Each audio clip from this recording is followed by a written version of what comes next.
She still can't even stand. She's so wobbly. Sean Whaley is furious. She's upset. But 100%. Oh, welcome in everyone to a brand new edition of Axe Kick Picks, episode 88. Today is March the 15th, 2024. Joe, I fucking love post pay-per-view fight recaps. How the hell you doing? How's the weather? Hey, it's great. Spent my morning watching one Friday Fights 55. It was an exciting one as usual, and it was good seeing this weekend. You know, I had a chance to get up there and stop by. So hopefully in the future we get to do a live show together, you know? Yeah, 100%. Joe came up to watch the fights. The Garden State of New Jersey. It was nice to have you up, kid. Look good, too, by the way. Got to always give you your flowers. Did a lot of work, but Joe, it was great to have you. Fights were amazing. We'll break down everything that we saw on Saturday. We're back at the Apex this weekend. Interesting fight card. You kind of see the drop off from here to UFC 300 a little bit. Though. I like the fighters on this card. Yeah, it's interesting, I would say. It's not the best card, but I think the main card has definitely some interesting fighters. We'll talk about that. A lot of MMA news we'll discuss. Obviously, what happened with Mark Coleman. We got a big boxing fight between Nathan Diaz and Jorge Masvidal, too. We'll talk about that. And then Joe will take us out of here with KSW 92 going down in Poland. But, Joe, let's start with UFC 299 and no place to start. He is enshrined. We met the man in a liquor store, the one, the only, and still Sugar Sean O'Malley is the bantamweight champion. I mean, what a masterclass. I mean, I'll just go down the rounds. Round one, significant strikes compared to Cheeto, 27-9. Round two, 51-16. Round three, 35-17. Round four, 56-26. And round five, 61-21. Significant strikes total, 230-89. It wasn't even close. 50-45, 50-44, whatever you have, the champ is still Sugar Sean. That's right. Yeah, I had sporting the pink colors in the background for the pink shorts. You know, it was rough going against our boy Cheeto, but damn, did Sean O'Malley look good. I mean, he looks like the champ who we thought he was, you know, and man, a lot of people I saw, man, had a lot of faith in him too. You know, we took him on a decision, so that hit plus 125, but people were given, you know, -5.5 on some of their books. And I was like, wow, very impressive to have that much confidence in him that you're going to will to give the points. You know, I really thought that Cheeto could have, you know, turned it on late, but it was just that's why I said that last liver shot. You know, it's after getting beat up for the 5 rounds, he hit him with that liver shot and turned it up a little bit. But you need to do a little bit more for Cheeto's camp. I thought the coaching was good in both corners. Obviously, Tim Welch, he's just a mastermind when it comes to Sean's psychoanalysis. He knows what to get out of his fighter, and Sean's his fighter. We met Tim as well, salt of the earth guy. And Jason Perillo, you know, he's a legend of the sport. He gave good corner. I know people were criticizing him in his corner work, but he too knows Cheeto. And he was doing the best he could to give him that advice in that corner. So it was a war, but it was a little one-sided. Sean O'Malley, man, proved he is the champ, and we've got to see what's next. I think it is Marab. We've been calling it for a while now. So yeah, we'll talk about what's next. But man, yeah, I thought Jason Perillo gave good advice. You know, he does usually start slow, and it's just very unfortunate. Cheeto, one tough motherfucker. He took the knee to maybe broke his orbital. I don't really know, but man, it was one steel chin. Oh my God.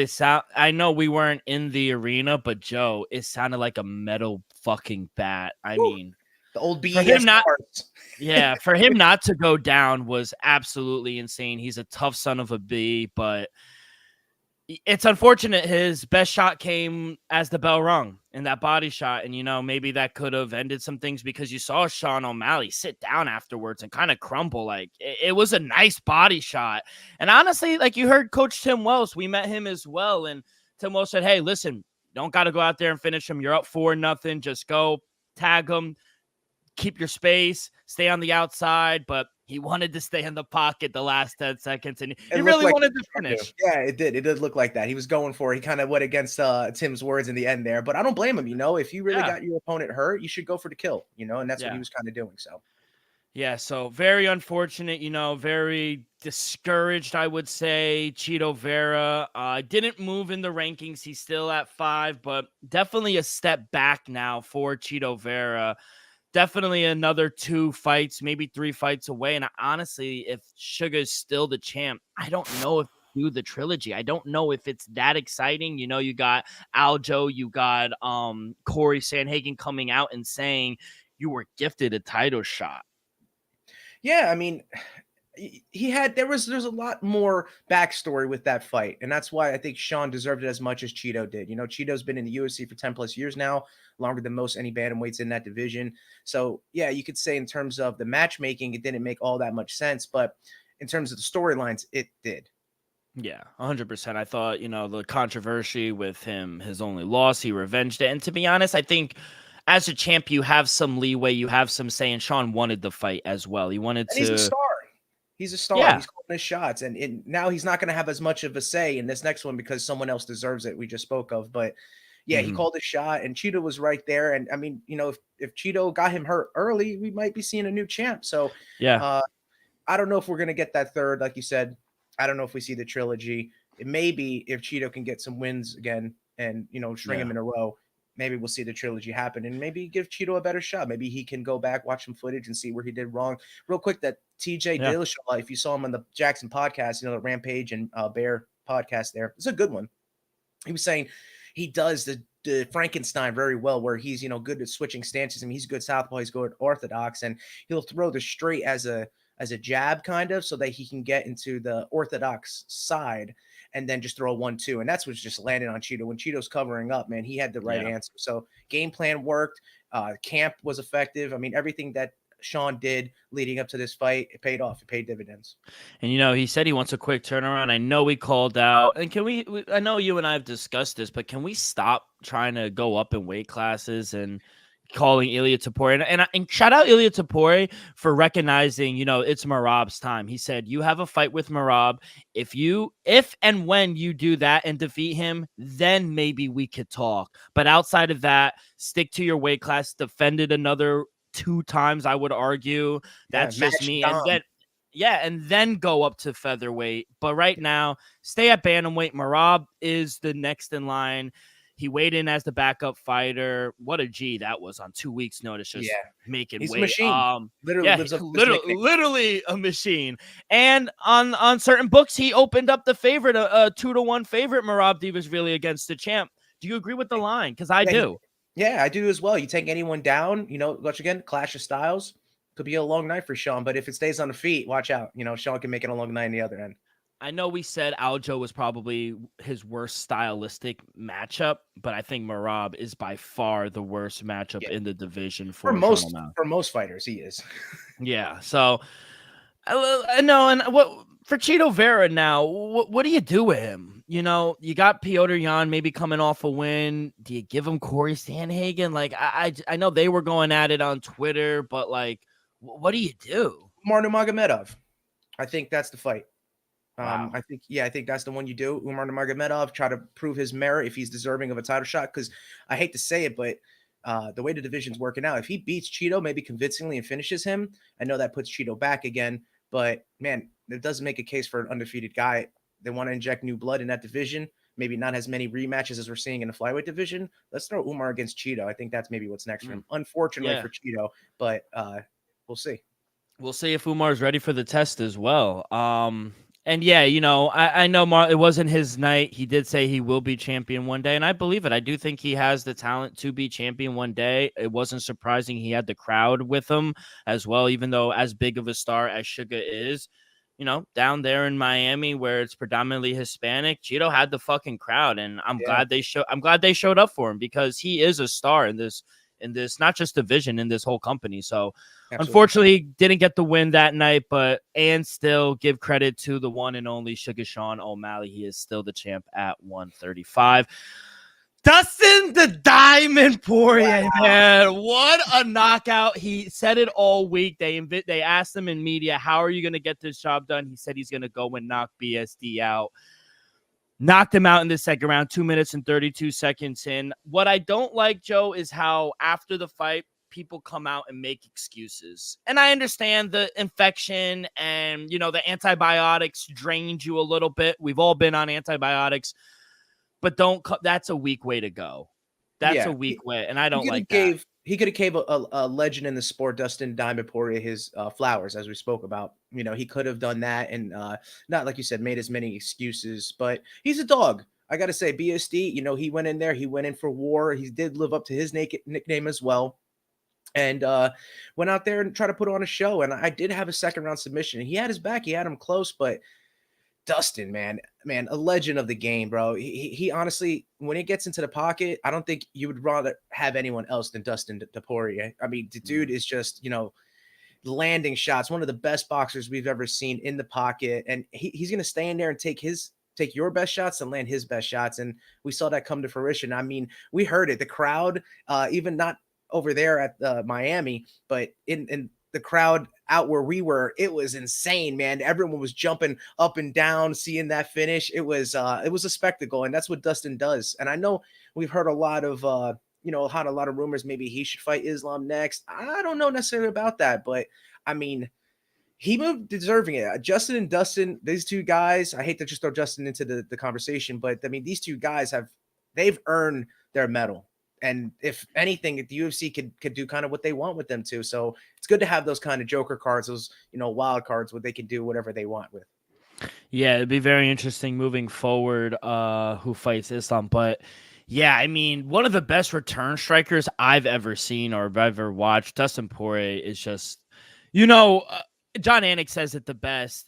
When he says Max Holloway is your fighter's favorite fighter, I feel like that's Dustin Poirier. He's your Max's favorite fighter is Dustin. Favorite Poirier, exactly. So I love him. He looked phenomenal. And I will say, you said he took his back. Dustin took himself down. He jumped Gilly like 7 times. Yeah, but I think that wore out Benoit Saint-Denis really big time. I mean, you're getting the oxygen supply cut off, the blood cut off to your head. I actually think it was a more effective. Even though I get worrisome about people jumping Gilly, man. If you get that neck, it's effective. If you can catch someone in a guillotine, choke them out. And I think the number of attempts he had, I think slowed down BSD. So if you kept giving that neck up, Dustin's going to take it. And he's got a great guillotine. I mean, he almost caught Habib back in the day with it. And who says that lightning doesn't strike twice? Did you see the finish time? It was 2:52 in the second round. The same time he finished Conor McGregor. Shout out Dustin, bro. That. It was something in the air in the KSS Center. I mean, what a finish by Dustin Poirier. And you heard it even after round one. He said, "Stop jumping Gilly, stop it." And then they ask him on Monday, "Are you ever gonna stop?" He said, "Hell no, I'm never gonna stop." So he might be pound for pound my favorite coach, striking coach, Mike Brown. Shout out Mike Brown, legend of the sport, AT&T legend. AT&T had a hell of a day too. We'll talk about Gamrot as well, but yeah, and Dustin Poirier even said he came up a little banged up in his ribs. He said Gamrot's a hell of a training partner. So you're training down there in Florida in AT&T, you're gonna produce. But yeah, back on track. And you mentioned moving forward, Dustin Poirier. And I think it puts their manager Ali, Justin Gaethje's manager, in a very interesting position because he manages him, he manages Islam, and he even came out and said Dustin in June. Yeah, you want to fight Islam in June? So he didn't get hurt. He has a few things that he needs to take care of. Dustin Poirier. He said he would be ready. I just don't know how. I think Justin Gaethje gets kind of screwed here. Because I do believe he deserves a title shot after not knocking out, but putting on a clinic against Justin Fiziev. But why even accept the fight at UFC 300? Why even? Because God forbid you lose to Max Holloway. Now that inserts a third name. Now that puts Max Holloway right into contention in the lightweight division. So now you got is there as well. Charles is there as well. He needs to win. But then Arman Tsarukyan can also state his case. There's so much depth, so much potential that could happen. I do think Dustin gets it, though, because I think Islam's not fighting, obviously, because of Ramadan. But I think in June, it gives Dustin enough time to recoup, get a full training camp in. And I know a lot of people don't want to see it. I know a lot of people say, look what happened the first time and whatnot. I But would hate to have to slap an interim on any of those guys. They deserve to fight for the no, title. All of them. yeah, That's the thing. all of them. That's the thing. They're all Hall of Famers. Justin Gaethje, Dustin Poirier, Charles Oliveira, Max Absolutely. Holloway. They're all Hall of Famers. So it's Yeah. like I agree. There should be. And what are we doing defending the BMF belt? Like, what are we doing? Hey man, I mean, it's just it's going to sell tickets. That fight alone is going to sell tickets. So, may it seem gimmicky as we talked about in the past, I do like it, and it would be crazy to see Max get that title from Justin. I mean, then it does throw a wrench into everything, and I think it does open it up for Dustin if that happens. But if Justin wins, man, depending on Charles' performance, I mean, he might also deserve the shot. Yeah. So we got to see. But yeah, shout out again, Dustin the Diamond Poirier getting the win, getting the knockout over BSD. And BSD, sets him back. There are levels to this, and like Dustin said to Dana, you want to match me up with these young guys? I'll keep showing you what I'm gonna do. So I love it. Welcome to the UFC, Michael Venom Page. What a performance against Big Mouth Kevin Holland. Seemed like he frustrated Kevin Holland from the opening bell. I mean, literally, his fighting stance is so unique, so unorthodox, and the way he bounces up and down, switches his stance, the way he blitzes in, fluid, like it's just magical. And you heard after round one, Kevin Holland came back to his corner and said he's faster than we thought, he's stronger than we thought. So, a lot of, and we saw it all media week throughout fight week. Kevin Holland kept saying, oh, he's a Bellator guy. He's a Bellator guy. Don't ever say that. The Paul Heyman, the best ever, Paul Heyman said this, Joe, and I'll never forget it. Always boost your opponent. Always hype him up to the biggest he could be, because when you beat him, it's going to be that much bigger. Never discredit him, because look what happens to you. Now you're not so good, huh, Kevin Holland, because you just got your ass beat by a fucking Bellator, quote unquote, a Bellator fighter. And Joey, me and you have gone on podcasts and have went through the rankings and champions Bellator. They have great fucking fighters. Yeah, really great. PFL. They won that. Exactly. They destroyed that. They destroyed it. So I don't like what Kevin Holland did. He acknowledged it after the fact, but it was a little too late for that. And Michael Venom Page, people better watch out in that welterweight division, because now he's sitting up there in the 12th ranked, and he's going to get a top 10 fight next. Absolutely, yeah. And Kevin Holland, like you said, he shouldn't have approached the fight in that manner, but he could have earned a lot. He could have gained a lot from that fight against MVP, but man, MVP, like you said, that style that he presents, it's like, I honestly think that not only just a top 10 opponent, I would go as far as saying maybe a top 5, have him fight Wonderboy. That is a dream strikers matchup, MVP versus Wonderboy. I mean, I'd tune into that. That's a pay-per-view fight. You put it anywhere on that card. You can open up a pay-per-view with that fight, and people are going to be locked into that, because it's just a striker's dream. It really is. And MVP, you could do a lot with him. He's got the star potential. I like his personality. There's a lot that they could do with MVP. And for Kevin Holland, I know he took a step back, but he's that type of guy that he'll step in on short notice sometime soon. We'll see Kevin Holland in the near future. Yeah, I don't like the fight, if I'm being honest with you, him and Wonderboy, just because it's the same thing. Like, I know a lot of fans want it. A lot of people have been calling for it, but even Michael Venom Page came out and said he doesn't think it's going to be a good fight. A lot of people, two positives or two opposites don't always attract, or two positives don't always equal something that's going to be really good. So you got these two awkward strikers, and stylistically they match up really good, but it just wouldn't be a good fight. I agree with Michael Venom Page. I think it would go all 3 rounds, and I just think they would respect each other so much that we wouldn't really see Michael Venom Page at his but peak. would you want to see him get taken down and held down for 3 rounds? No, I actually would be like to see him tested, something like along Sean Brady, wow, maybe a Jeff Neal. Like, okay. I gotta see him. I gotta see him against something that not as a jump to 5 and up. Yeah. Somewhere between 6 because and 10. even Stephen Wonderboy Thompson is at 9. Jeff Neal is Oh, wow. 10. Where am I? Sean, Wow. yeah, Sean Brady's Sorry. 8. Ian Machado Gary is 7. Gilbert Burns is 6, and we'll talk about him next. But 3-name Jack jumped 6 spots to the top 5, Wow. and he called. I mean, we'll talk about that in a sec. But yeah, I just don't think it's going to be a good fight. I actually agree with Michael Venom Page. I wouldn't want to see him against Wonder Boy. Yeah. Now, if obviously I would watch it if they matched. Yeah, and that's the fact you said the rankings.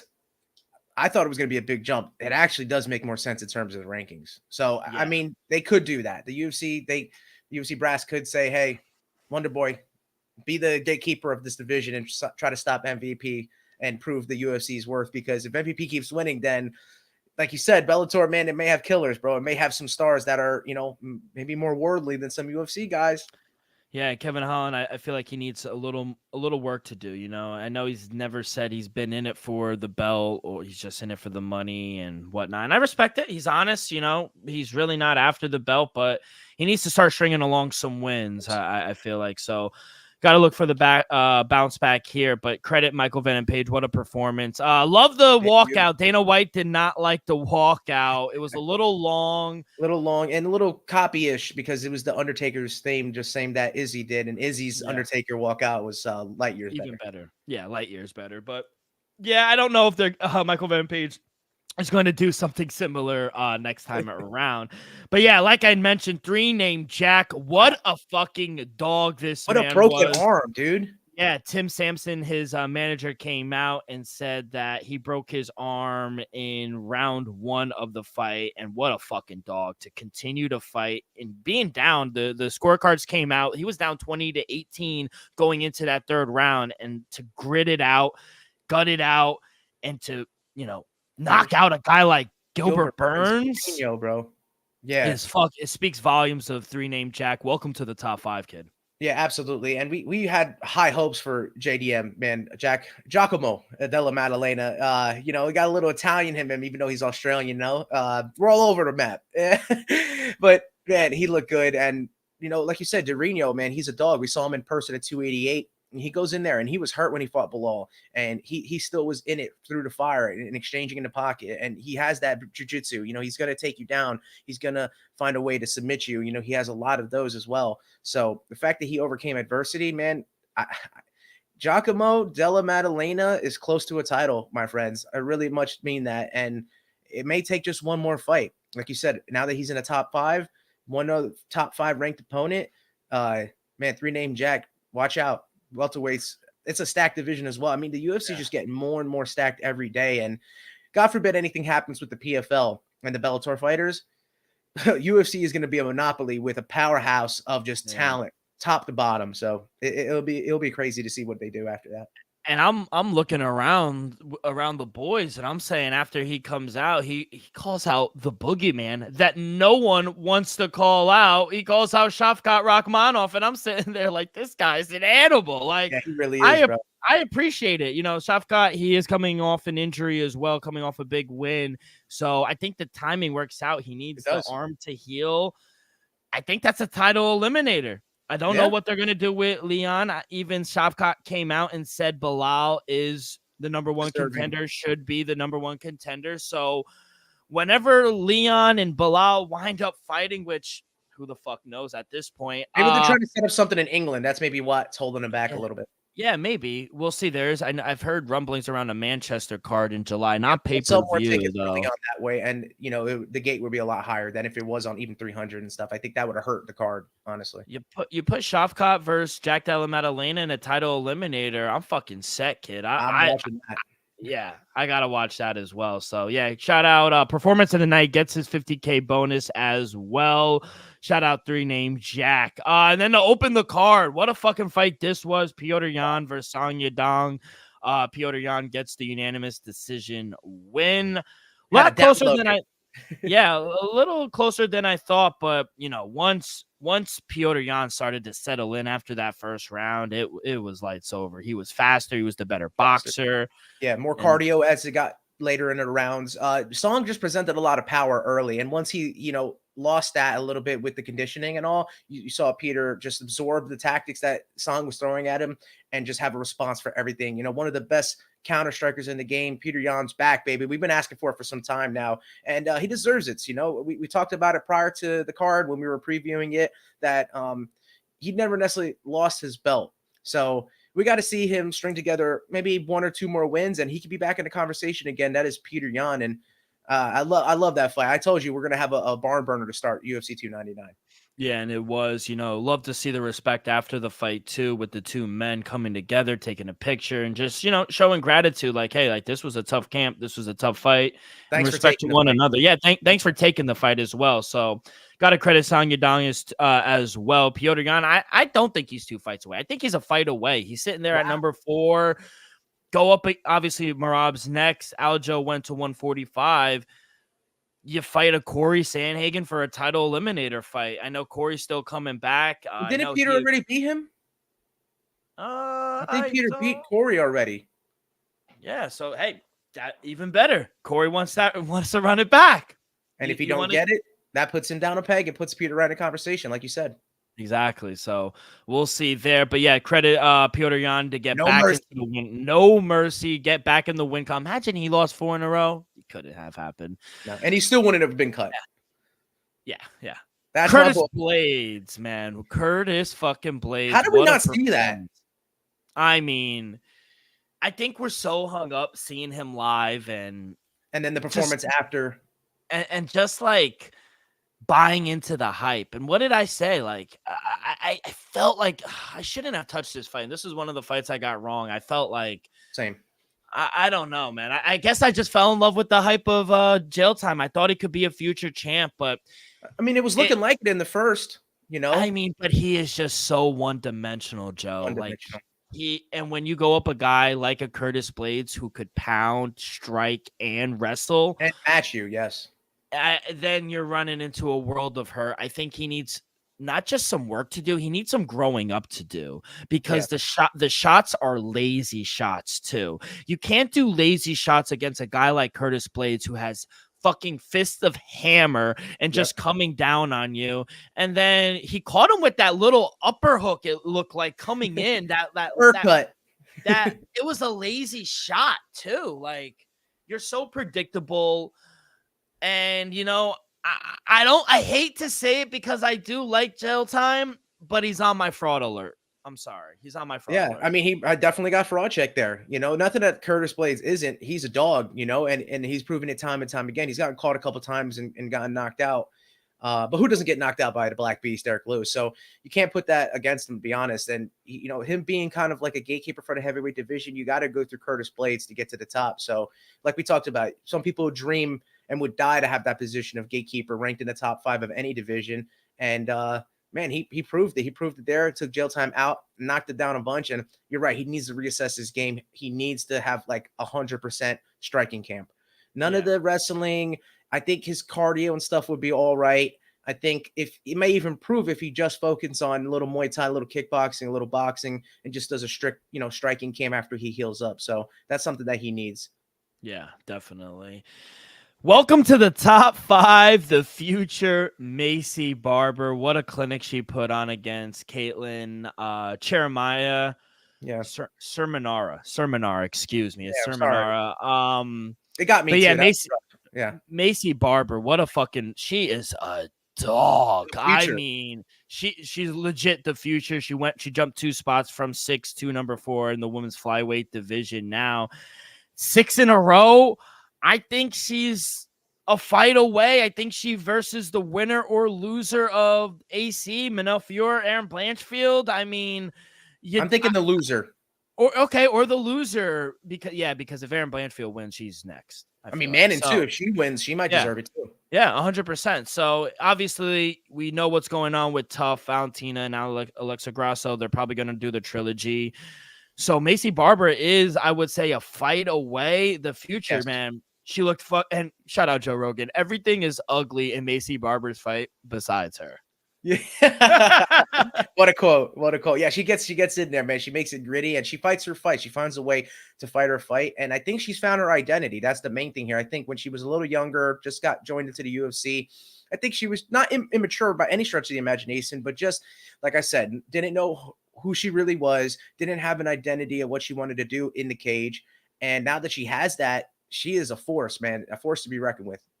Yeah, 100%. I mean, the way she just comes in with all this aggression and just bullies you for 3 rounds speaks volumes of, her conditioning, her coaching, her discipline, the work she puts into her camp. So can't speak more highly enough for Macy Barber, the future. Welcome to the top 5. She's going to be looking closely at that main event here in Atlantic City. Lightweight. See you at the top. See you at the top, exactly. Matus Gamrot, what a fucking fight. Defeated RDA. And remember, like we said, round 1, RDA came out swinging, and Matus Gamrot actually felt the power. After that, he said, you know what? No more fucking around. I'm just going to play my game and wrestle you this whole fight. And that's exactly what he did. I know a lot of people didn't like it. They thought it was boring or whatever you want to call it. But, I mean, Matus Gamrot did what he had to do to win that fight. I mean, we prognosticated the fight rather perfect. We saw that RDA was going to present some danger with the finishing ability on the feet, even though if he does become the hammer on the ground, that he'll take advantage of the fight. But hey, we got RDA's fight time added up, and Gamrot, we said it, he's as good as advertised, double KSW champ, knocking him down in the UFC rankings. Anyone that he's coming across, he's winning. So, I don't know. He's another one that could be thrown into the conversation of what we mentioned, with all these lightweights. It's like anyone could be champion, but they got to get through Islam because he's proven that he's, maybe number 1 pound for pound legitimately. Oh, yeah, absolutely. And, Matus Gamrot, let's not forget he weighed in as the backup fighter a few months ago. He's in the top 5 as well. All of them. I think all 5 in the top 5 have a claim to the belt. Charles Oliveira, Justin Gaethje, Dustin Poirier, Arman Tsarukyan, Gamrot. And let's not forget Max Holloway. Max Holloway goes in there and starches Justin Gaethje. He's right there. He's legit right there. And I'm taking the war in that one, man. I really am. And let's not forget Michael Chandler and Conor McGregor. It's not out of the realm of possibility that if Conor goes and starches Michael Chandler, who's not to say they wouldn't give Conor a title shot? Yeah. Yep. Absolutely. You know what I mean? With all the controversy, not necessarily controversy, but with all that, like you said, the fighters that can stake their claim to the title, they just go and say Conor is going to get it, get another shot. So keep that rivalry going. Shout out Kyler Phillips. He enters the top 12 at number 12 in that bantamweight division. He put on a clinic against Pedro Munoz. He looked good, man. Looked really good. His striking was clean and tough guy. Pedro Munoz is a tough son of a bee to put away. Got to give him credit. He did not quit. He's still ranked. He's number 15th. He dropped 2 spots, but Kyler Phillips. Finished.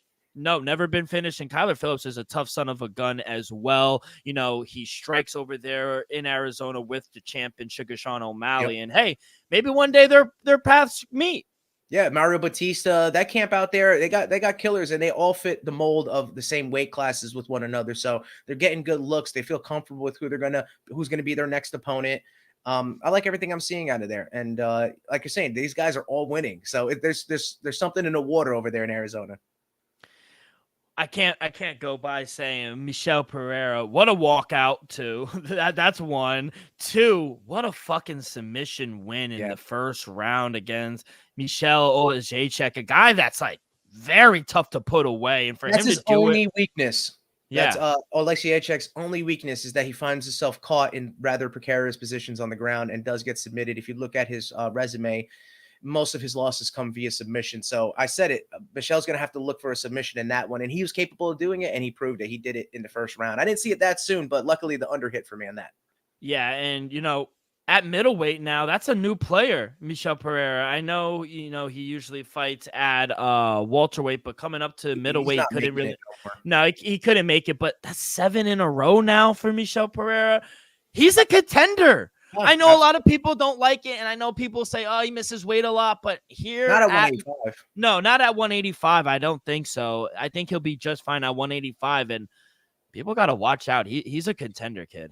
Yeah, explosive, durable, and like you said, he puts on a show. Even not only his outer ring, but his in-ring antics as well. So he does get a lot of viewers with his activity and stuff. And what a fucking debut. 18 seconds, we hit the under. Robelis to Spain. What was that, bro? I was like, bro, I watched it on the plane. I was like, what is that? What was that? Joe, like, falling back. I don't understand how a human being possesses so much power, falling back and still clipping his opponent. He fought Josh Parisian. Parisian. Yeah. So tough matchup for him. But Yeah. man, this kid is fucking special. 18 seconds, kid. Yeah, might as well throw him against jail time. I know it's a little bit of a jump, but dude, you're gonna see if he can handle the takedowns because that's what jail time's gonna do. And let's see if jail time is exactly what you may question if he's a fraud and he can't handle the striking. Over under 30 seconds. I'm going with the under Rebellis de Spain. Does he ever get into a minute in the UFC? I That don't is know. the big question. We'll The see. Cuban, I know that's our boy Julian Marquez, but this is the Cuban Missile Crisis. I mean, this guy is insane. And then lastly, I just want to give a huge shout out. Joanne Wood, end of career on top on a 2-fight win streak. One of the best fighters. Congrats. I know she doesn't have, she could have fought for a title. She never really got to, but to end in a positive way on a 2-fight win streak, a perfect performance, I would say. That spinning back hammer fist. If she wasn't along the cage, she was going to knock her out, I feel like. So Yeah. I'm glad she ended up on top. Joanne Calderwood, aka Joanna Wood. Yeah. Not much of a change with her name, so maybe the name change was necessary. But I wish her the best of luck on her retirement. I always enjoyed watching her fights. And Scotland, stand up. Oh yeah, and now she married a head coach of a gym, so she's going to be entwined into still training, still being involved in the game, but there's other things, especially with women starting a family, other activities outside of fighting that she wants to do, and you just got to respect it. But a hell of a career. I wanted to give her flowers. Way to end on top. But overall, kid, I thought it was amazing. You and I could talk about 299 for fucking over an hour if we really wanted to. But 6-2 on the card for me. Only ones I got wrong was the fraud Jolton Almeida, and then MVP. He fucking surprised the hell out of me. Yeah. So 6-2 on the night. Yeah, and I got jail time wrong as well, and I faded Dustin. I'm eating my words with that one. So shout out him. I went 9-2. So it was a very profitable weekend for us, and very much in the green for the two of us. 15-4 overall on the show for the boys. I mean, if you're listening, you're making money, boys and girls. So, Joey, thank you so much. Oh, by the way, Knockout of Chaos, I forgot to mention. Wow. I didn't see that coming. No, we both picked AJ. We both thought he would win, but man, I'm like lost for words. That hurt. It hurt the whole MMA community. I know. You heard even Francis come out and say he was falling asleep in the back. I mean, I don't know what the hell that was. It was very late in the night for them. But AJ looked, that was the best I've ever seen AJ look. Yeah, and maybe it was that. Maybe Francis was a little out of it or whatever. Maybe they poisoned his water. But no, I'm not going into controversy or the conspiracy theories. Just a better boxer won. The guy who could match him with power and who was a little faster. We said that going in, that AJ is going to have more speed and just know the angles more so. And once you get knocked down and get hurt, you got to get back up and kind of, clear the cobwebs and get back into the fight. And I don't think Francis ever did after that perfect right straight. Once AJ dropped the first time, I think he was in trouble right from the get. He couldn't clear himself up, and he felt that power too. And never being knocked down before in his career, I think shocked him. And then that overhand just ended the show, man. Ended Knockout Chaos with literally living up to the pay-per-view's name, Knockout Chaos, because it was just literally was the perfect ending to the whole card. But yeah, like you said, I agree. I don't think he ever recovered from that straight right in the first round where it put him down, because even you saw him walk back and it kind of looked like he was trying to shake the cobwebs. Couldn't. And I don't think he could. And then he got caught again, and he was just entering. He was entering the pocket like nonchalant, with like no answers. Yeah, not respecting AJ at all, which is the last thing you do. No, and you could tell AJ took this camp very seriously. And he gets the winner of Usyk and Tyson Fury. AJ does. He has to, whether it's going to be a rematch or the trilogy with Usyk, or he winds up fighting Tyson Fury. I mean, whatever the case is, that would be a big pay-per-view if it's Fury. Yeah. He has to be next. There's no ifs, ands, or buts. And I know, and moving forward, I think this is the perfect time to go back to the PFL now. Yeah, Go fight hey, Pereira. he should, but now I'm hearing stuff that they want to have him fight Deontay Wilder. Why though? So Why? that's For actually my money? question. I think he needs to live up to his word. That's the thing Yeah. with Francis. He needs to go and fight in the PFL. Hey, go fight Jake Paul. Wayne has to back up against Mike Tyson. No, but I mean, you're right. I agree. He should live up to his word. And that's it. It's like Scarface said, I only got my word and my balls, and I don't break them for nobody. So if you want, Exactly. I broke down that card on our special episode last Wednesday, and I did have a record of 6-3-1. So also profitable in there. Yeah. Yeah, definitely profitable. But I feel bad for Francis. He looked defeated, but shout out AJ, man. What a class act he was. He said, listen, don't quit, keep working. I want to help with your charity. I want to help with everything that you're trying to build. And Class act. just a mensch of a human being, AJ is. And yeah, I'm a huge fan after that, because even in defeat or more and so in victory, it shows what kind of a person and human being you are. And for what AJ did to Francis after, knocking him out, he could have talked all that shit he wanted, but he was humble. It looked Yeah. like it didn't even phase him, bro. He looked like a scary human being, Another if I'm day. being honest. Yep, Another, exactly. So shout out AJ. I hope he does get the fight next for the undisputed heavyweight title. But Joe, before we get into our picks, let's do a quick word before we get into UFC Vegas 88. We are brought to you by Viva Tequila Seltzer, the most refreshing hard seltzer on the market, hands down. There's no wonder why Viva was voted number one hard seltzer in the world by San Francisco World Spirit Competition. With only 88 calories, 0 carbs, 0 sugar, and a light 4.5 ABV. Viva is the perfect drink for your post-game celebration, as it was created with that active lifestyle in mind.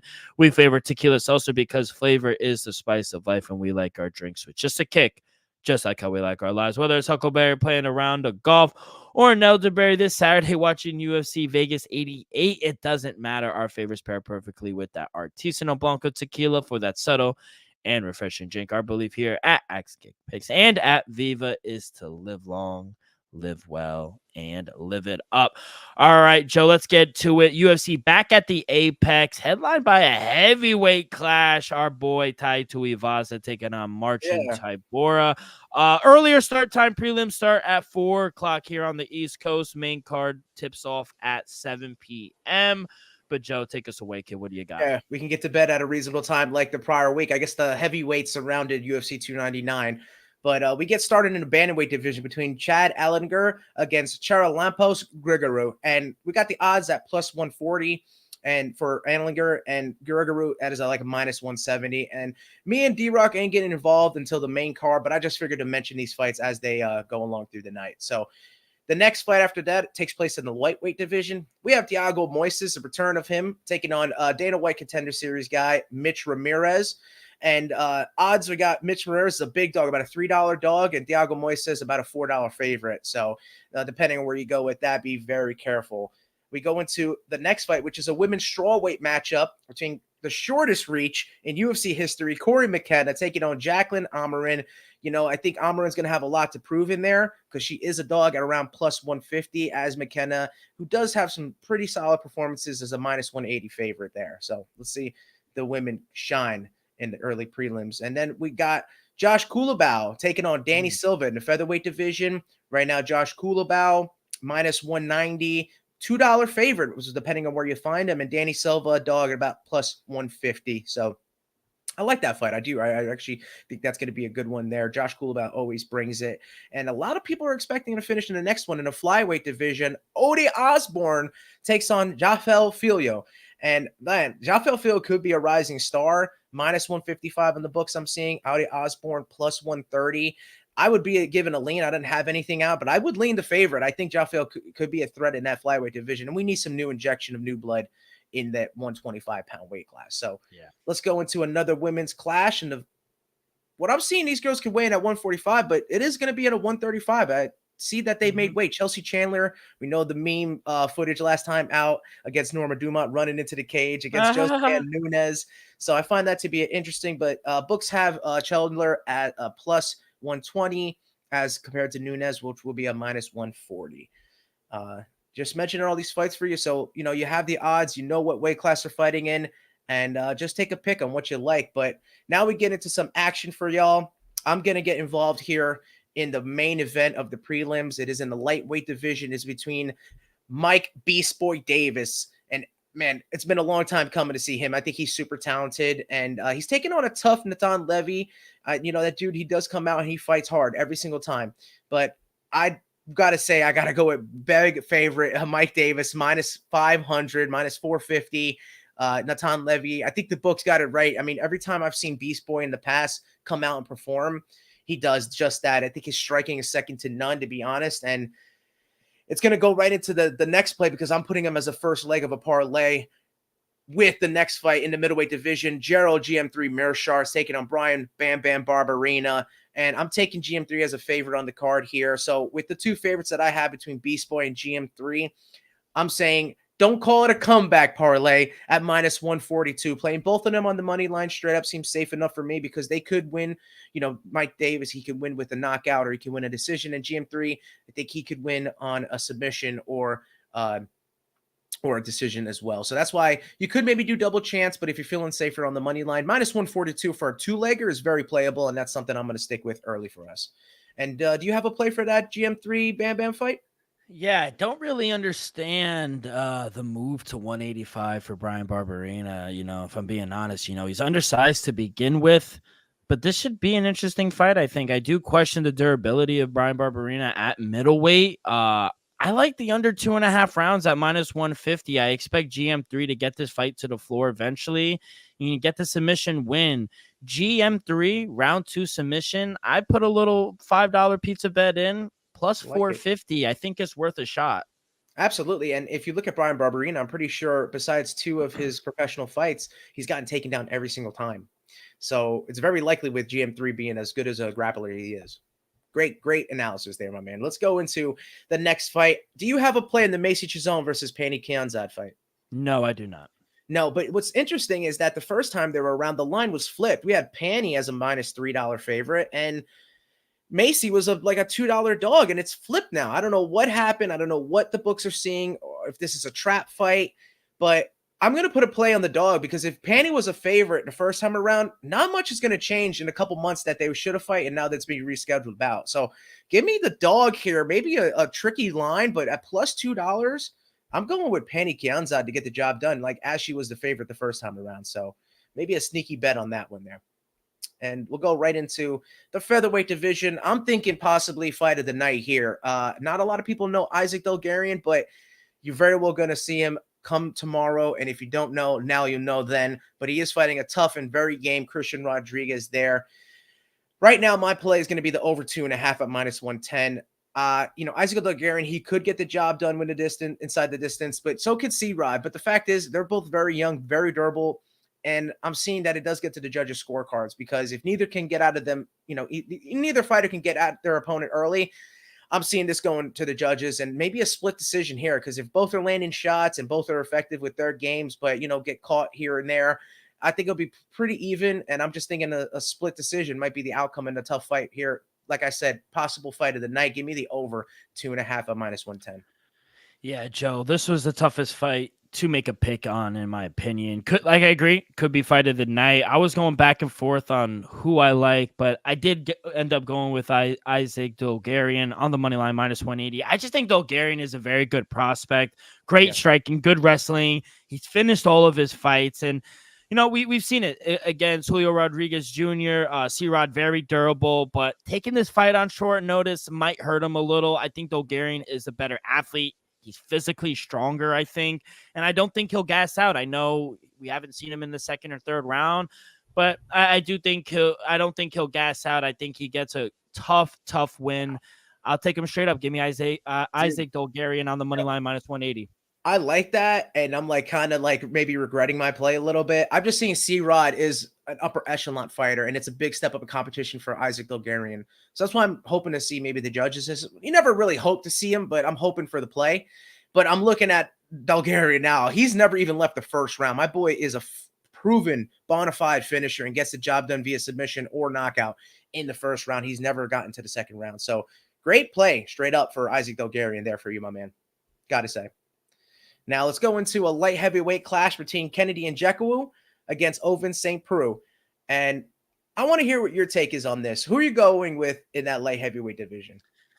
Yeah, we might be seeing OSP for the last time tomorrow, Joe, if he winds up losing. But, I know you are, and some people listening might be. I am not. But if you are a parlay guy or girl, Kennedy and Zoku has to be in your parlay, in my opinion. These last few fights just haven't been good for OSP outside of that win against Shogun. Kennedy, he did get knocked out in his last fight, but I do think this is a good bounce back spot for him. He's a very talented fighter who he's put away people from his time. So my official play, not going to take anyone too big of a favorite. I don't see any, I love to try to find value, but OSP, I think he's done. I do like the under 1.5 rounds at -150. I think OSP is going to get overwhelmed eventually. And I hate to say, but I think he's just there for the paycheck. I think he retires after the fight as well. So give me under 1.5 rounds at -150. I think that's fair. I do. At 40 years old, it's hard to overcome the age. Father Time is undefeated in that regards. And, his only issue is that Kennedy, he does seem to be inconsistent. I look at his last four. Let's see his last four. And I know he's dropped a couple there. Well, no, he just dropped his last fight against Dustin Jacoby. He has a split decision loss. He gets finished a couple times. Triangle choke by Paul Craig, but I can't put any merit. That's more than 4 years ago.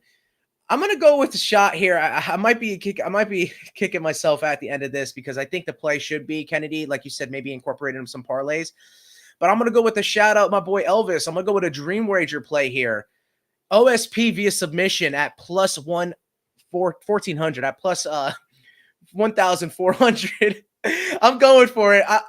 Let's go with the Von Preux choke. Let's go with the St. Preux choke, not the Von Flu choke no more, to end his career. If he can get a submission against Kennedy in this spot, he rides out into the sunset on top. I think that would be a beautiful way to go out. So, yes, as much as I do agree with you, I'm going to take a chance with Ovin St. Preux and possibly his retirement fight if he does. I honestly, if he loses, he very well may put the gloves down. But if he wins, he gets, like I said, right out on top. So give me OSP via submission at plus 1,400. The St. Preux choke in the feature out there. And let's go right into the co-main event of the evening. In the welterweight division, we have Bryan Battle. I mean, we saw him live. Super impressive, dude. Favorite on the books. I don't blame the books, nor do I blame the people putting money on him here against Ange Lusa, who is a dog around plus 150. And I'm going to be straight up with you. I think Ange Lusa could present a lot of problems here. I actually don't think that if the striking gets up there in the numbers, a significant strengths don't amount too much, that Ange Lusa could find a way to take this to the ground. Bryan Battle, I know he's got good overall game, but I think his bread and butter is to stand up on the feet, land those shots, and get his opponents out of there. But if Ange Lusa can make it tough and find a way to grind out a win, I think the play him on the money line is worth it as a dog in a co-main event slot. Not a lot of people are expecting him to be that good, but look at his last performance. He looked really good, Ange Lusa did. I'm trying to remember who it was, and I think everyone said that the guy he was going to fight was going to take care of him, but that wasn't the case. I went with Ange Lusa here in the co-main event slot at plus 150. Let's see what happens. Who you got there? You want to talk about being good? Bryan Battle has been good in the UFC. 5-1. He's very talented, but sometimes he could be his own worst enemy. Now going up against Ange Lusa, who has power. He's never been finished. He has to be careful. However, I do think Bryan Battle has more ways to win. He's got the reach advantage. He has to use those leg and calves kicks to take down Ange Lusa. I like Bryan Battle here. Wherever the fight goes, I think he's better at. This is Battle's fight to lose. I wouldn't be surprised if he lost, but I do think this is Bryan Battle's to lose. Don't mind paying the chalk. Again, another minus 180 favorite, but I do think the line is correct. I'll take Bryan Battle here on the money line straight up, minus 180. Yeah, that's our boy. We saw him live. He got the crowd rocking in his hometown of Charlotte. He's a really good fighter. He finishes a lot of his opponents. And there's a breaker between the two of them. They both fought AJ Fletcher. Ange Lusa had to win on the scorecards as compared to Bryan Battle, who choked him out. So I do think the line is correct, but I am taking a shot with Ange Lusa based off his previous performance. But I'm going against my boy. And like I said, I'm probably going to be swallowing my words at the end of this. So that's it. We made it to the main event of UFC Vegas 88 for AKP 88. and it is Tai Bam Bam Tuivasa. Two Bam Bams on the card right now, minus 112. Favored a little bit. Marcin Tybura, who he's playing, is a little bit of a dog in some of the books that I'm seeing.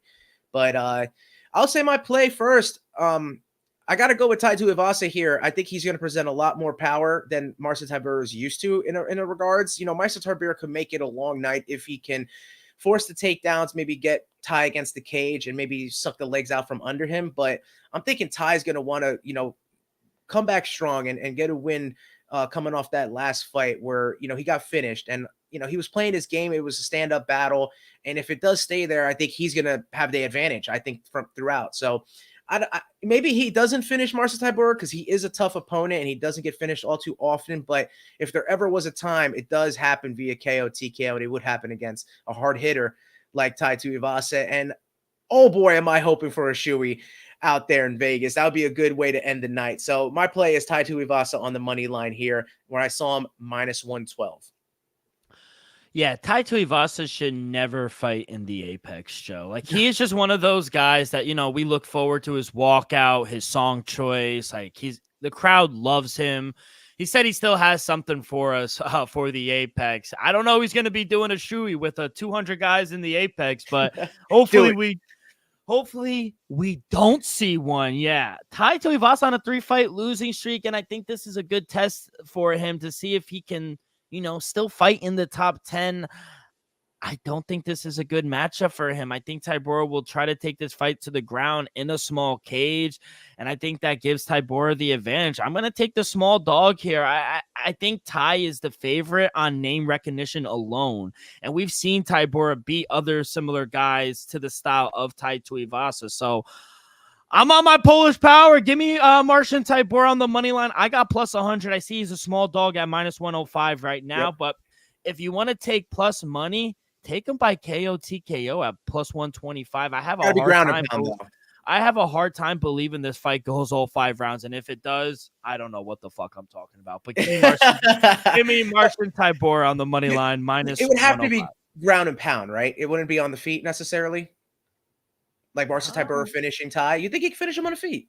Yeah. Wow. All right. Yeah. And especially if he wears him out.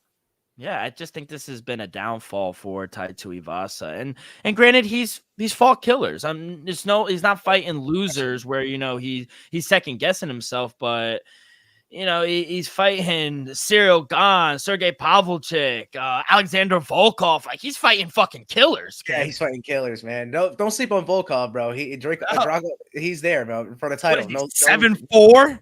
Yeah, yeah. He's a creative player, dude. Yeah, but let's look up the card. I think we agreed with GM3, or you went with the under. I went with the under, but I do think GM3 wins. Okay. You went with Bulgarian. I went with the over. Different sides. Well, you went with the under in the Kennedy against OSP fight. I went with a dream wager there. We're on the opposite sides in the co-main event. We're on opposite sides in the main event. My man, may the best man win for UFC right. Vegas 88. Let's fucking go. Thank you, Joe. Like I said, early start time tomorrow. Prelim start at 4 here on the East Coast. Main card kicks off at 7. So get your popcorn ready. Have your side TV. March Madness is conference tournament time, and then on the main screen you got UFC Vegas 88. And it's very coincidentally enough that we are on our 88th episode, Joe. Yeah. What are the odds? And next episode, Vegas 89 for AKP 89. Hey, let's fucking go. Before we get out of here, in 10 seconds, I have some news. I wanted to talk about our boy Tim Elliott taking on Tatsuro Taira, UFC Vegas 92, May 18th. I like this for my boy Timmy. Yeah, I think it's a good fight. Big step up in competition for Tatsuro Taira, but I got high hopes for him. And getting past the game, Tim Elliott would say a lot about his overall expectations. So I'm expecting a good fight there, though. Tim Elliott always brings it, never backs down. If he wins, he gets right back on track, but I'm expecting a lot from the undefeated Japanese fighter. I am.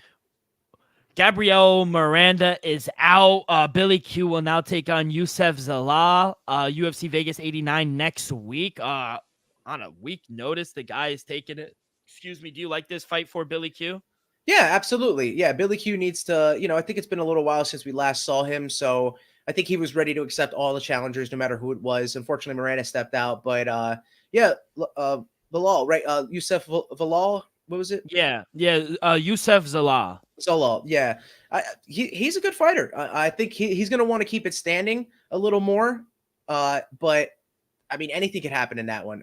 Billy Q, I think he's got a good ground game, but he's also ready to stand and bang if you need to. So I would lean Billy Q, to be honest, because he's had a camp and he's not stepping on short notice there. Yeah, we'll definitely take a look at that. We got that fight next week, and it is Rose Namajunas week next week. Rose! Vitor Petrino got his wish. He called out Anthony Lionheart Smith, and he got his wish. UFC 301 May 4th. I don't know where that's at, if I'm being honest. 301? Yeah. When is it? May 9th. Oh, but 302 is in Newark. That got confirmed June? Not confirmed. It's rumblings. There's going to be 2 events. UFC 302 June 2nd, and then June 29th is the National Fight Weekend. Yeah.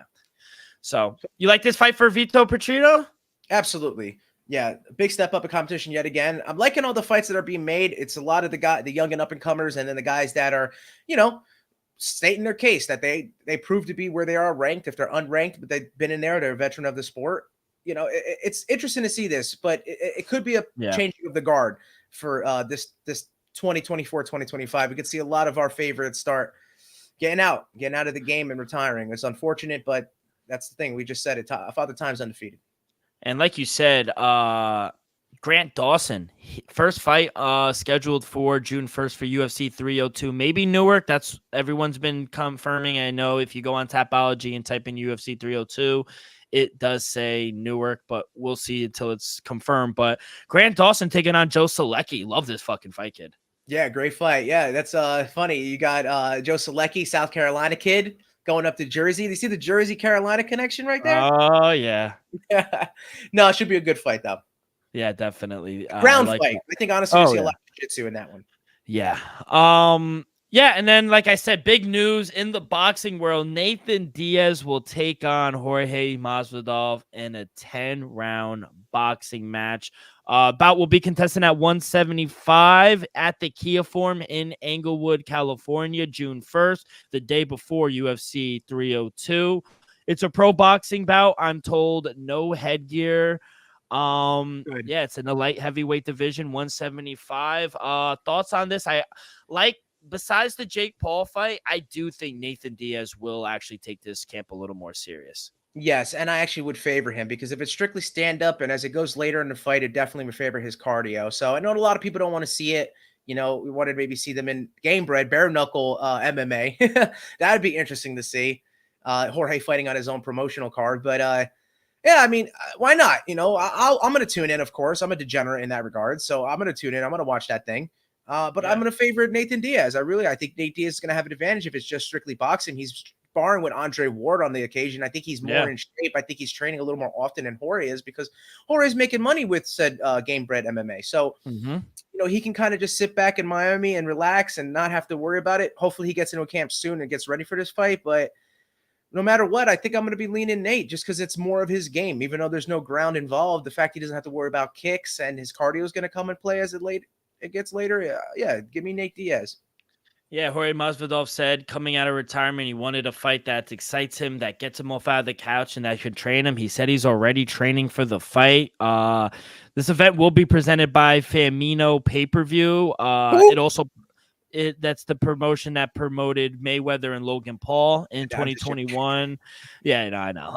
But it's also going to be in association with Diaz's Real Fight Inc. and Masvidal's Game Bred Boxing Promotions as well. So, yeah, I like the fight. I think Nathan Diaz is going to take him seriously, especially since the first fight. How that one kind of, Jorge Masvidal had his way with him a little bit. Hey, but without Nate Diaz, we would have never got a BMF belt. So give that man his flowers.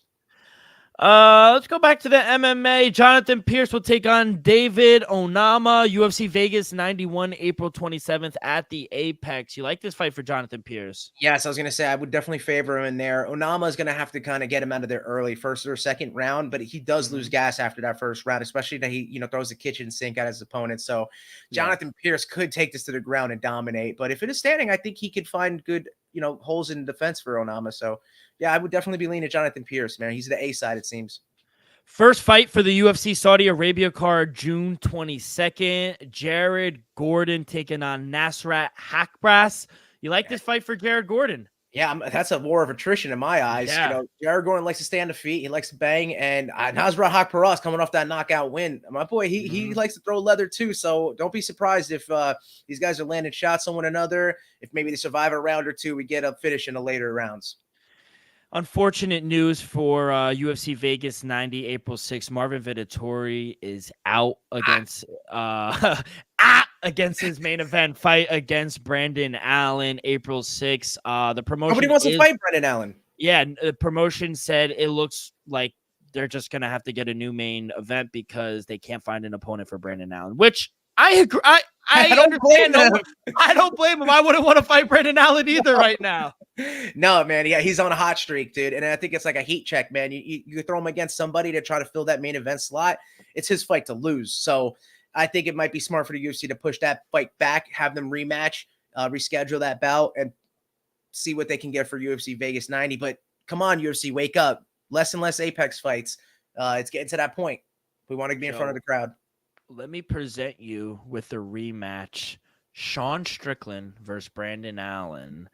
He's a promotion. He's a promotional workhorse. He does everything the promotion wants. Sean Strickland, hey, if you give him the bag, hey, can you fight in 3 weeks? Are you in training camp right now?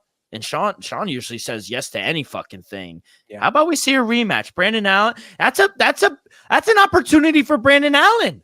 Yeah, it is. And I mean Sean Strickland as well. I just don't. I know he's game and he would be willing to take pretty much any fight, but I think he kind of, we said we want to build up our opponents and all, but I do think he maybe looks down at Brendan Allen a little bit. I think Sean's looking Which he shouldn't, though. He shouldn't, but, maybe more to lose for him, and that could be, and I don't think he's fearful 100%. At all. It's Sean Strickland we're talking about, but I do think that he's looking at the top of the heap. He's looking at Izzy. He's looking at Champ DDP. I think he's trying to get back in the mix there. So it could happen, and he's game enough to do so. And I think Brendan Allen is as well. And I think the way he fights, he's really good overall game. His mixed martial arts is overall. That's all he's been training his entire life, and he's come a long way. And I don't blame anyone for not wanting to fight Brendan Allen at this point in time. Yeah, obviously Brandon Allen would love to accept that fight. He jumped all the way to the #1 contender in that middleweight division, but like you said, and we love to build up our opponent, but it'd be too much of a drop, I would say. And like we saw it last week. Eventually, some of these top guys have to give them a shot. We saw it with Dustin Poirier and BSD. Eventually, everyone gives their person an opportunity. But I know Sean Strickland. I think he's looking at like a Robert Whittaker. He's looking at like Jared Cannonier, someone like that who he lost to a split decision at the Apex, so that they could run that back. Yeah. So there's a lot to do. I would love to see Brandon Allen. That's the thing. I want to see him fight. So I hope they find someone. But all in Brandon Allen. And unfortunate, I really wanted to touch on this and shed light and give the whole Coleman family and everybody just our blessing and say our prayers. UFC Hall of Famer Mark Coleman, he was involved in a house fire back at his home where he saved his father and his mother. He went back in to save his dog, who woke the family up from the fire. He passed out in the house, Mark Coleman, while saving his dog. He was airlifted to the hospital after suffering extreme smoke inhalation. He's responsive now. He's greeted by his family. He saw his parents after the fire. He's talking. He's laughing with his family. And Mark said a quote, "I'm the happiest man in the world." He recalls by saving his parents' life. So unfortunately, the dog did not make it. Hammer. So shout out Hammer, man. Rest in peace, Hammer. The best boy. Me and Joe, we both have dogs, so we know what it's like to They're family, man. They're family. Yeah, they're part of the family. We don't even see him as like an animal. They're legit part of a family. But Yeah. Mark Coleman is a fucking living hero. legend. He's a hero. Like Hero, that. bro. That's what everyone talks about. Mark Coleman is actually about it. So Yeah. I just want It to was give him just his it's just flowers. a tearjerker, heart wrenching, and that video that he was hugging his daughters is just so powerful, man. Oh my god. So Yeah. I remember I was just sitting in the sauna and that video came up, and man, I was like, I was tearing up, tears of joy that he was all right, that he's back in consciousness, and his parents are all right, and then hearing what he spoke about his dog, you could hear the pain in his voice when speaking about Hammer. Rest in peace, Hammer. All dogs go to heaven. Yeah, 100%. We're just happy Mark and his family are safe and on the other side, and they have each other during these tough times. So I really wanted to give his light and just wish Mark Coleman a speedy recovery. When I saw the video of him with his daughters and his parents, like even if you're having a bad day, go watch that video. Whatever you're dealing with is not as much as what Mark Coleman and his family is dealing with right now. So just wanted to share that. It was a great story. And, yeah, absolutely. And then last but certainly not least, on the broadcast and during the main event, we got another inductee to the UFC Hall of Fame class of 2024. The champ, Joanna Jędrzejczyk. I mean, what a fucking beast Joanna was. I was so happy for her. Love how Action Bronson was the first fucking guy to hug her. Yeah. I mean, shout out New York, the mayor of New York, Action Bronson. That's right. But yeah, I mean, couldn't be happier. No one more deserving than the champ. She's a pioneer of the sport. I only got the grace to watch her fight twice. She hasn't fought in over 2 years now. She says she's done. But, Joe, you've watched her since coming into the sport. What are your, best stories? What is, your favorite moment of Joanna? Yeah. Joanna champion, Joanna Jędrzejczyk. I mean, she's the proof's in the pudding. She was the boogie woman of that division. And I know, like you said, you didn't get a chance to see her entirety of her career. But when she first got into the UFC, man, it was like when Anderson Silva got into the UFC. We haven't seen that level of striker. And because she joined the sport, she leveled up the women's division throughout every weight class. She was there, game, standing to fire to fight, her technique, just everything about her, the way she presented herself. I mean, the fact that we called her Joanna champion just proved who she was, because she had that belt for as long as she did. And I mean, to this time, I think she may probably be the best 115 champion we've ever had. So, yeah, she deserves her flowers. She would definitely be a first ballot Hall of Famer. All the wars that she's been through, I just remember so much, man. It's really one not hard thing to pinpoint. I know she had lost that fight with Thug Rose when she was, when she had fought her. But that one thing that sticks out to me was in the face-off. She literally, what I said, she was the boogie woman, and she said it to her face. I know, like she said, she lost that one, but she's like, I'm the boogie woman. I just remember that because that stuck out to me. That's literally who she was. Nobody wanted to fight her. She was like a multiple-time Muay Thai world champion. The only person to defeat her, I think, was Valentina Shevchenko in Muay Thai. Yeah. So she's just a legend of the sport, and the sport overall wouldn't be where it is without her. So once again, Polish power, stand up, Joanna Jędrzejczyk. You're a first ballot Hall of Famer and a legend of the sport, and we wouldn't be here without you. So thank you. Yeah, Thanks for ending on a good note. Yeah, absolutely. And I'm looking at the UFC Hall of Fame class and what a fucking Hall of Fame class it is. I mean, you got guys like Frankie Edgar, Jose Aldo, Cowboy Cerrone, Khabib, DC. Who was the first guy? But you got Joanna. No, Joanna, but the guy who does the Twitch streams for Jens the UFC, Jens Pulver. Wow, yeah, this class has got to be the best class they've had. Yeah, and it's so unfortunate that there's actually where in football you go to Canton. Where can we have, Joe, we need to do it. We need to create a body of a Hall of Fame where these guys could go, their families could go, and they could see what their mother or their father did for not just the sport, but for everyone. How many people's, how many lives they've affected. Like, these are pioneers and living legends. And it would have to be in Vegas. It has to be. That's the capital of the fight world. The fight capital of the world is Las Vegas. I know. It's just unfortunate that they don't have something like this. It's like, you're just like now, a banner at the apex. Yeah, but now I think it might start, we're starting to have conversations about it. And Dana White's the type of guy that he very well may build a facility just for that, like a Hall of Fame museum. Look at, like you said, Canton. They've grown so much. They have multiple Hall of Fame locations. They have one here in Myrtle Beach.